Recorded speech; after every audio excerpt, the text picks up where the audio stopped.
remercier et avec le nom de l'autre, on va dire mon encouragement et une parole pour la circonstance.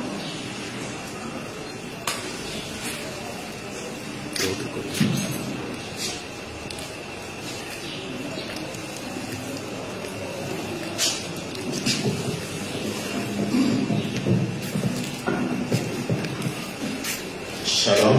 Shalom. Mes très chers frères en Jésus-Christ, mes amis, mes camarades et tous les compagnons de Laurent Désiré Kabila qui souffrent en ces lieux à cause de la mort. Je profite de cette occasion, en votre nom à tous, pour d'abord remercier le révérend Père qui a accepté en cette occasion de dire la messe pour que nous accompagnions la recommandation du repos de l'âme de Laurent Désiré Kabila. L'occasion nous permet de dire à vous, ici présents, et au-delà d'ici, à tous ceux qui peuvent nous écouter, que Laurent Désiré Kabila était assassiné le 16 janvier 2001. Et il était, si je ne me trompe pas, 12h55. C'était mardi, comme aujourd'hui, 16 janvier 2018, mardi, à 12h55, ça veut dire qu'il reste encore un peu de temps pour que sa mort arrive. Laurent Désiré Kabila, c'était un soldat de peuple. C'est un homme qui a consacré toute sa vie pour le bien de son peuple. Et il est mort à cause de ça. Sachez que quand l'instant de la mort était arrivé pour lui, le président Laurent Désiré Kabila était dans son bureau. Et il était en train de parler avec son directeur de cabinet, le professeur Mota, Émile. Ils étaient à deux. Lorsque Rachidi Mouzele, qui était l'un de ces quatre autres approchés, est entré par une porte détournée, une porte arrière, pour tirer de 3 balles sur le président. Une balle est allée sous l'oreille gauche, une deuxième dans la poitrine et une troisième dans l'abdomen. Et le président est mort sur place. Il n'est pas mort à l'hôpital d'Engalieba comme on vous l'a dit. Il n'est pas mort à l'étranger comme on vous l'a raconté. Il est mort sur place. Il n'a pas eu le temps de crier ou de demander secours à qui que ce soit. Et quand il est mort, moi, devant vous, votre frère, je n'étais pas avec lui. Je me trouvais à un autre endroit avec d'autres dignitaires du régime. Nous attendions l'audience pour entrer auprès du président. Le destin est arrivé et lui, il est parti. Le pays s'est arrêté ces jours-là. Et vous êtes tous témoins, tous ceux qui avaient de l'âge à cette époque. Notre pays avait 3 pouvoirs. Il y avait un gouvernement à Goma, avec le RCD, il y avait un gouvernement à Guadeloupe, avec le MLC, et il y avait le gouvernement ici. Et donc nous étions en pleine guerre quand le président est mort. Et sa mort a constitué pour la République démocratique du Congo une occasion de menace grave pour sa balkanisation, pour le chaos. Parce qu'assassiner un président de la République dans son bureau, vivant, pendant la guerre, c'était la condition la meilleure pour que le pays tombe dans les chaos. Et moi, d'abord, entre parenthèses, pendant que le président meurt, là où j'étais assis, moi avec d'autres, il y avait un général-major. Il était supérieur à moi.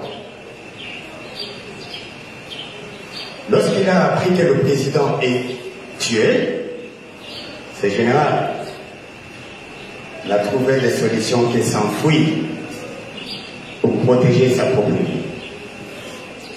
Il aurait dû, lui comme général, prendre la responsabilité parce que le commandant suprême est tombé. Il faut que quelqu'un prenne les choses à lui. Lui, il a fait. Je pense qu'aujourd'hui, nous souffrons à cause de cela. Les gens auraient souhaité aussi que moi je fuis aussi. Parce que si j'avais fui, je ne serais pas en prison. Tous les assassins de Kabila, tous les commanditaires, tous les traîtres, et tous ceux qui l'ont abandonné, ils sont tous en liberté.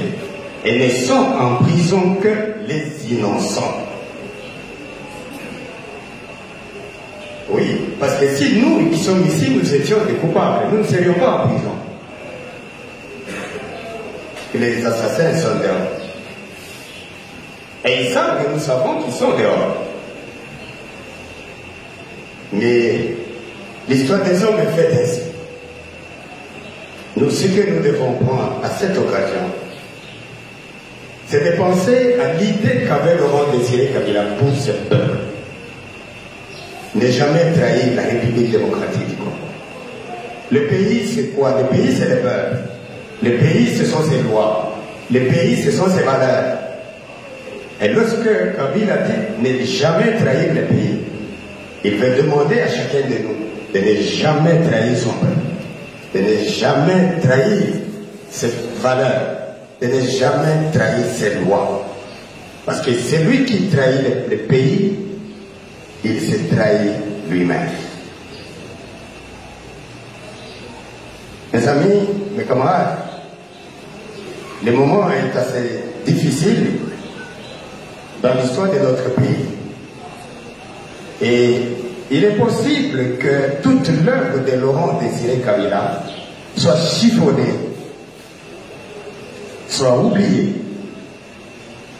soit dénigrée, en jetant même de l'opprobre sur sa mémoire, à cause de ce qui se vit actuellement au pays. Mais moi, j'étais le fidèle de Laurent Désiré Kabila. Et je lui ai prêté serment que je ne les trahirai jamais. Je demande à vous qui m'écoutez, ici ou ailleurs, de vous souvenir en mémoire glorieuse de Laurent Désiré Kabila. Quoi qu'il arrive, c'est quelqu'un qui n'a pas trahi la nation. Quoi qu'il arrive, Kabila a donné sa vie pour le peuple congolais. Et le peuple est vivant. Je demande au peuple congolais, ici ou ailleurs, de continuer à garder une mémoire glorieuse pour Laurent Désiré Kabila. C'est un homme qui a aimé le peuple. Et je sais, pendant que je dis ces choses, vous tous, vous l'aviez beaucoup aimé. Vous l'aviez pleuré. Et tout le reste qui a suivi après sa mort, c'est à cause de son nom, à cause de votre amour pour lui, que tout s'est déroulé de la façon que vous l'appréciez.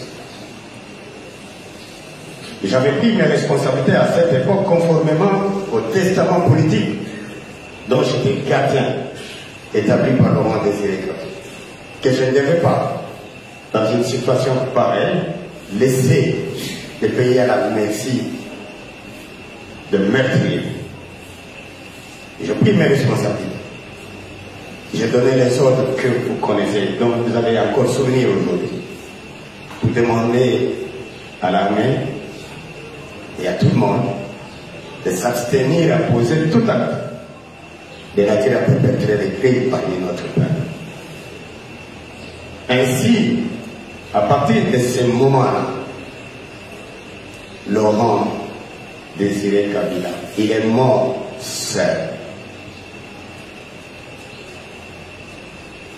Et le peuple a survécu. Parce qu'il a aimé le peuple. Vous voyez quelqu'un qui a aimé le peuple, qui a prévu que même si ma vie est mise à prix, jamais elle pourra provoquer le séisme contre mon peuple. Autant nous sommes en train de parler ces choses dans l'église de Dieu.